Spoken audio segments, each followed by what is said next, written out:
Olá, amados, tudo bem? A paz de Cristo. É um prazer estarmos juntos novamente para trazermos mais um estudo fundamental da palavra do Senhor. Semana passada falamos sobre a importância do batismo. Batismo, segundo o que nós entendemos, além de ser um testemunho diante de Deus e também diante da sociedade, da comunidade onde a pessoa está inserida, é também a porta que abre para as demais bênçãos da salvação. E uma dessas bênçãos da salvação é o que nós chamamos sempre, que é a ceia do Senhor. E a ceia do Senhor, por sua vez, é a segunda ordenança de Cristo dada à igreja. E é o que nós vamos trabalhar nessa nossa conversa hoje. O texto áureo diz assim: porque todas as vezes que comerdes este pão e beberdes este cálice, anunciais a morte do Senhor até que venha. 1 Coríntios capítulo 11, verso de número 26. A verdade prática vai dizer que a ceia do Senhor, como uma ordenança, celebra a comunhão do crente com o Senhor ressuscitado. A ceia, ela nos dá uma ideia da obra que o Senhor Jesus realizou na cruz do Calvário. Jesus veio, sim, desenvolveu seu ministério, sim, morreu na cruz, sim, mas Jesus não ficou preso à morte, ele não aguardou a ressurreição, ele é a própria ressurreição e a vida, como João ele vai escrever. E o texto que trazemos hoje é um texto longo, não lerei todos esses versículos, que é 1 Coríntios capítulo 11, versos 17 a 34, mas eu vou ler a partir do vou ler o verso 17 e depois o 23, e vou assim para nós ganharmos o tempo. Nisto, porém, que vou dizer-vos, não vos louvo, porquanto vos ajuntais, não é para melhor, senão para pior. Versículo 23, porque eu recebi do Senhor o que também vos ensinei, que o Senhor Jesus, na noite em que foi traído, tomou o pão, e tendo dado graças, o partiu e disse: tomai e comei, isto é o meu corpo que é partido por vós, fazei isto em memória de mim. Verso 25, semelhantemente também depois de cear, tomou o cálice, dizendo: este cálice é o novo testamento no meu sangue. Fazei isso todas as vezes que beberdes em memória de mim. Verso 26, porque todas as vezes que comerdes este pão e beberdes este cálice, anunciais a morte do Senhor até que venha.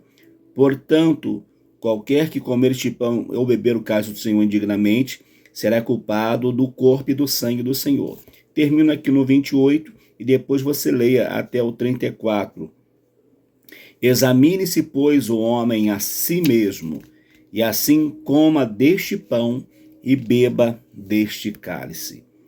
Paulo, ele vai trazer uma orientação à igreja de Corinto, que estava vivendo de uma forma um pouco atrapalhada essa questão da ceia do Senhor, tá? Então Paulo vai trazer uma orientação especial para a igreja de Corinto, e nós usamos também esta orientação para nós hoje, principalmente a partir do verso 23, porque o que acontecia na igreja de Corinto, graças a Deus, não acontece na nossa igreja, porque a nossa ceia é diferente da ceia que era realizada, como também diferente da ceia quando o próprio Senhor Jesus instituiu a ceia, que primeiro se celebrava de fato uma refeição, a refeição da Páscoa, e depois que Jesus realiza a refeição da Páscoa, é que ele vai instituir a ceia em memória ao seu sacrifício ou a obra vicária que ele estaria realizando. 3 objetivos. Primeiro, apresentar a natureza da ceia do Senhor na tradição cristã. Segundo, mostrar o propósito da ceia do Senhor. Terceiro, refletir a respeito do modo de celebração da ceia do Senhor. Vamos lá então? Vamos lá, vamos ganhar o tempo nesse estudo tão profundo. Introdução. Assim como o batismo em águas, a ceia do Senhor também é uma ordenança dada por Jesus à sua igreja. Ao longo da história, a igreja tem a ceia do Senhor como uma das celebrações mais significativas. Nesse sentido, o cristão pode contemplar a ceia sob 3 perspectivas. Primeiro, um olhar para trás quando contempla Cristo entregando-se em sacrifício vicário na cruz. Quando vemos a ceia, nós vamos lembrar do sacrifício do Senhor Jesus. Essa é a primeira. Na segunda, um olhar para o presente, quando vê a sua real condição diante de Deus e como foi alcançado pela graça de Deus. Ou seja, nós olhamos, a primeira parte, vemos o sacrifício de Cristo. Aí a segunda parte é, por que Cristo foi oferecido como sacrifício na cruz do Calvário? Aí eu olho a minha pequenez espiritual, eu olho a minha vida espiritual e vou entender o quê? Sem Jesus não tem salvação, sem Jesus não há libertação, sem Jesus não há mudança de vida. Então, a partir disso, eu vou trabalhar o quê? Eu vou ver a minha condição pecaminosa diante de um sacrifício poderoso que foi o de Cristo. Isso no presente. E no futuro? No futuro, a ceia do Senhor, ela olha para a volta do Senhor Jesus para buscar o seu povo. Tanto que o apóstolo Paulo, ele vai dizer, aqui no verso de número 26 do capítulo 11 de 1 Coríntios, diz assim: porque todas as vezes que comerdes este pão e beberdes este cálice, anunciais a morte do Senhor até que venha. Então nós vamos anunciar que Jesus passou por tudo isso, mas ele voltará. Você acredita que ele vai voltar, não acredita? Maravilha, bênção pura. Então nós vamos ver que esse olhar para o futuro fala da volta do Senhor Jesus. A ceia do Senhor é uma cerimônia que deve ser celebrada com reverência, com júbilo e expectativa. Reverência, porque não é uma celebração qualquer, não é algo para ser profanado. Com júbilo, porque Jesus não está morto, ele ressuscitou. E com a expectativa da vida vindoura, da vida eterna juntamente com o Senhor. Vamos lá. A natureza da ceia do Senhor na tradição cristã. Na tradição romana, falaremos na tradição protestante e a posição pentecostal. Vamos lá. Na tradição romana, o romanismo compreende de forma literal as expressões ditas por Jesus em referência aos elementos da ceia do Senhor. Isto é o meu corpo, isto é o meu sangue. Assim, segundo a tradição romana da Igreja Católica, se entende que a ceia, os elementos, tanto o pão, no caso lá, a hóstia, quanto o vinho, que é o suco da uva ou o vinho, vai se transformar no sangue. Por isso que eles creem na transubstanciação, tanto que eles não mastigam a hóstia para que não esteja com isso mastigando o corpo de Cristo. Então eles deixam dissolver aquela hóstia que simboliza para eles, né, o corpo do Senhor Jesus. Então essa transubstanciação, na verdade, segundo eles, o pão, literalmente, uma vez consagrado, ele vai passar a ser o corpo, e aquele suco, aquele vinho, vai passar a ser o sangue. Nós não entendemos desta forma. Nós não entendemos. Por que nós não entendemos? Porque não tinha um sentido daquele pão e daquele vinho se transformar em Cristo, porque Cristo estava presente.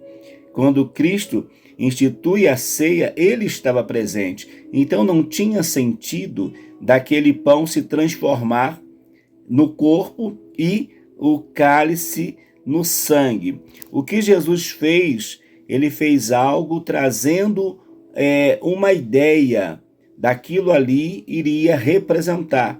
Tanto o pão quanto o suco da uva ou o vinho iria representar o seu sacrifício na cruz do Calvário. Mas o que a tradição protestante fala sobre isso? A tradição luterana diverge da católica quando nega que os elementos da ceia, o pão e o vinho, se tornem ou se convertam no corpo e no sangue do Cristo. Contudo, afirma que o corpo físico de Jesus está presente no pão da ceia, que aí já não é é consubstanciação. Então eles entendem o quê? Que ali o pão e o sangue, ou o cálice, é verdadeiramente ali o sangue, e o pão é o corpo do Senhor Jesus. Jesus está presente ali. Então, quando você come aquele pedacinho do pão, você está comendo um pedacinho de Cristo. E quando você está bebendo o cálice, você está bebendo do sangue de Cristo. Também nós não acreditamos desta forma. Qual é a nossa posição, então, relacionado à ceia? A tradição pentecostal entende que o pão e o vinho não se convertem fisicamente no corpo de Jesus, nem tampouco Jesus está presente fisicamente neles. Assim, o pão e o vinho simbolizam o corpo e o sangue de Jesus.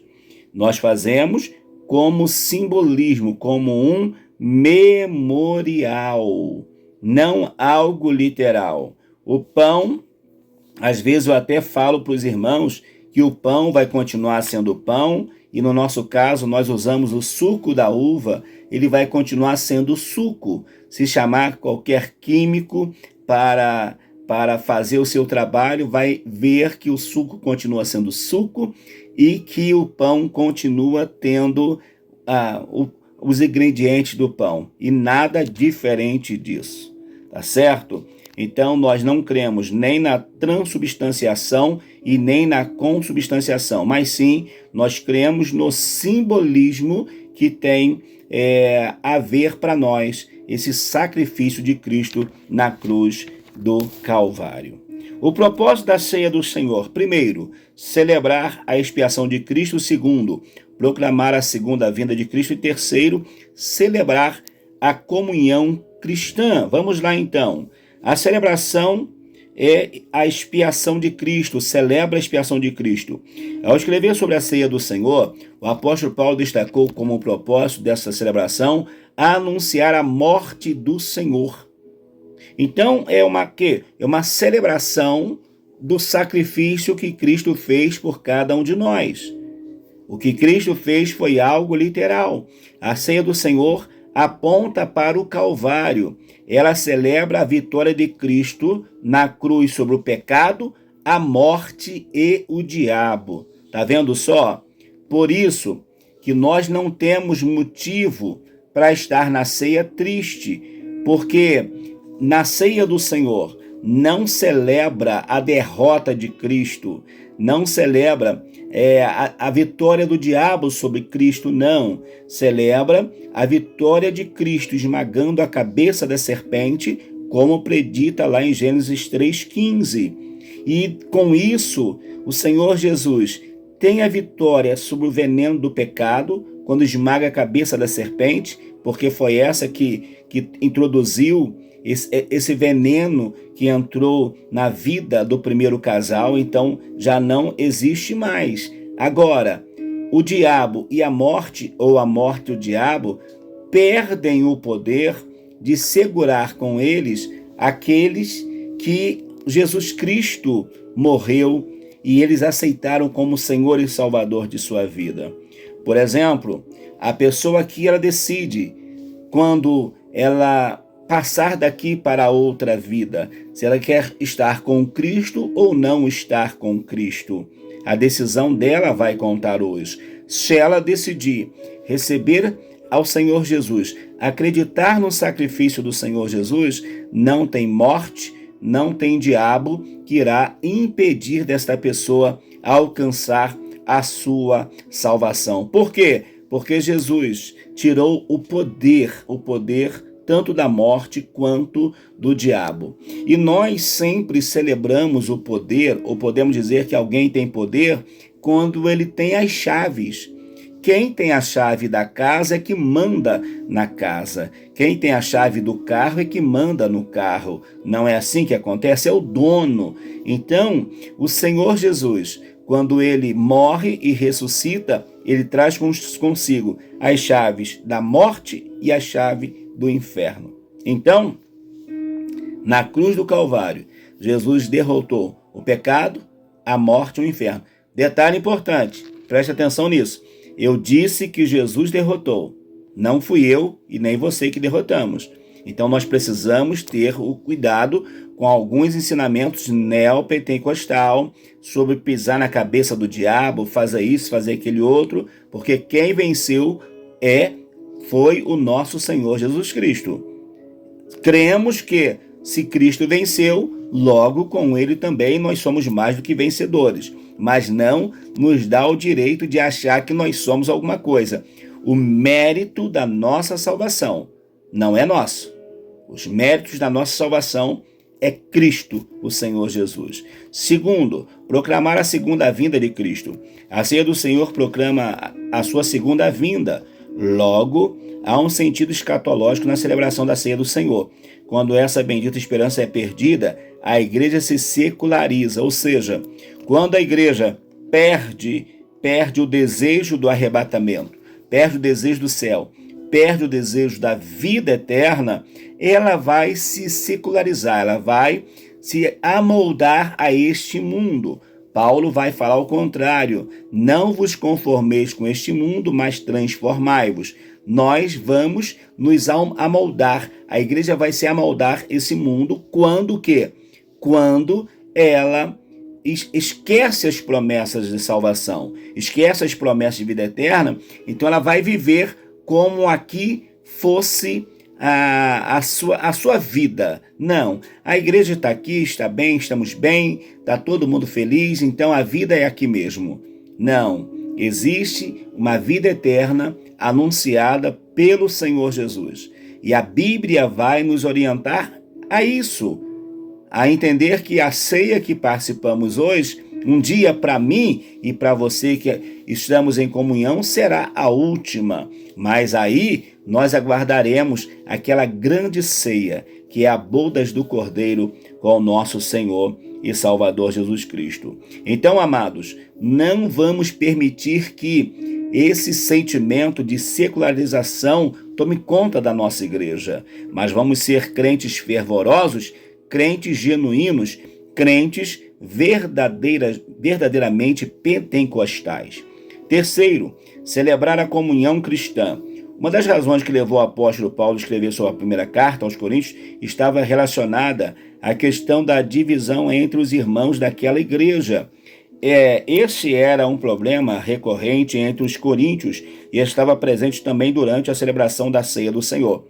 Paulo irá repreendê-los duramente, a ponto de dizer para aqueles irmãos: olha, o que vocês estão fazendo, eu não louvo a atitude de vocês, porque vocês estão envergonhando o evangelho, vocês estão trazendo escândalo, porque vocês se reúnem não para melhor, senão para pior. Uns comem demais, se embriagam, enquanto outros que não têm tanta fartura quanto vocês, ficam com fome. Aí eu fico imaginando nós irmos participar da ceia do Senhor e chega ali, alguém já está com a barriga cheia, lotada, farto, enquanto tem alguém que ficou de longe, querendo comer um pedacinho de pão e não tinha para comer. Então Paulo vai procurar separar isso aí. Tanto que ele começa falando sobre isso, sobre essa refeição ágape ou agape que eles faziam. Então ele vai falar sobre isso. Olha, essa refeição que vocês estão fazendo, essa refeição, na verdade, não tem nada a ver com a ceia do Senhor. Mas a partir do 23 ele fala: o que eu recebi do Senhor é o que também vos ensinei. Que o Senhor Jesus, na noite que foi traído, tomou o pão e, havendo dado graças. Então ele está dizendo: olha, se vocês querem reunir para ter uma festa ágape, uma festa, não tem problema. onde vocês vão se alimentar literalmente sem problema algum. Agora, o que não pode é um comer demais e o outro ter fome. E quando chegar a hora da festa da comunhão, estarem todos um aborrecido com o outro. Então é muito importante isso, tá certo? Então nós vamos ver então que agora no 3, o modo de celebração da ceia do Senhor. O que é participar indignamente? Uma celebração reverente e, por último, uma celebração festiva. O que é participar indignamente? Vamos lá. Concernente à celebração da ceia do Senhor, Paulo advertiu sobre o perigo de participar da ceia indignamente. O termo português indignamente é a tradução do advérbio grego anaxios. Um advérbio indica a maneira ou modo como se faz uma coisa, enquanto um adjetivo indica o seu estado. Nesse sentido, esse advérbio modifica o verbo comer e está relacionado ao modo ou maneira como os coríntios estavam comendo a ceia do Senhor. Estavam comendo como? De qualquer maneira. De qualquer maneira. Não estavam tendo a preocupação, o cuidado com seu irmão. E não só isso, amados. Estavam banalizando a ceia. Estavam banalizando, simplesmente banalizando a ceia. Aquele momento que era para ser uma festa, algo íntimo, algo que ia revelar, trazer a comunhão, infelizmente, eles estavam envergonhando o evangelho. Aqueles irmãos estavam envergonhando. E haja vista que a igreja de Corinto era uma igreja fervorosa, cheia do Espírito Santo, cheia dos dons, mas era uma igreja também muito problemática. Então Paulo vai adverti-los quanto a esta posição diante da igreja, diante dos irmãos, que era para terem cuidado, para não participar indignamente, porque quem participava assim, participava para a sua própria condenação. Tudo que nós fazemos que contraria a palavra pode nos trazer também uma condenação, em especial quando se trata da ceia do Senhor. Uma celebração reverente. Se em lugar de um advérbio que indica modo ou maneira, Paulo tivesse usado um adjetivo que indicasse estado, qualidade ou natureza, então ninguém poderia participar da ceia, pelo fato de que ninguém é digno. Verdade. Eu, quando participo, não sou digno. Você, quando participa, você não é digno. E não é digna. Por quê? Porque todos nós pecamos. Então, nós vamos entender que a ceia não é para quem não está em pecado. Porque pecado nós cometemos diretamente. Mas quer dizer o quê? É aquele que, mesmo estando errando, entende que o sacrifício de Cristo é eficaz para mudar o seu estado, mudar a sua natureza pecaminosa. Então, podemos participar. Não quer dizer que você vai ser condenado porque você teve uma discussão com alguém, mas você se arrependeu e você, se participar da ceia, Deus vai te fulminar. Nada disso, não tem nada a ver. Peça perdão a Deus, participe da ceia com alegria, porque Jesus quer ter comunhão contigo, meu irmão e minha irmã. Como mostramos, não é esse caso. É verdade que não participamos da ceia do Senhor porque somos dignos, mas pela graça de Deus. Então ninguém participa porque é merecedor ou digno, mas é a misericórdia do Senhor, que é o favor imerecido que nos abre a porta para esse momento tão importante, tão ímpar, que é participar do corpo do Senhor Jesus. Ninguém seja tentado, contudo, a pensar que pelo fato de ser um pecador, alcançado pela graça, pode participar vivendo deliberadamente em pecado. Não, também não é isso. Você errou, você falhou, você pediu perdão, você participa da ceia, mas não quer dizer que a graça vai te dar oportunidade para você viver pecando e viver comendo do pão e bebendo do cálice. Cuidado, que a conta pode chegar. Também não é isso. Vamos ter uma visão e um cuidado com a nossa vida espiritual. E por último, a ceia é uma festa, uma celebração festiva. A ceia do Senhor celebra a morte e a ressurreição de Jesus, e não seu funeral. Tá certo? Jesus não teve funeral, Jesus não teve cortejo fúnebre. Não, pelo contrário, Jesus precisou ser tirado às pressas da cruz, porque ninguém podia ficar na cruz naquela sexta-feira. Tinha que ser tirado antes que entrasse o sábado, tudo tinha que ser resolvido. Então não teve funeral para o Senhor Jesus, não teve. Mas ao contrário disso, teve um cortejo no céu, na entrada do céu, dizendo: Santo, Santo é o Senhor. Aleluia. Louvado seja o nome do Senhor, nosso Deus. Adore a Ele, porque está entrando o Rei da Glória.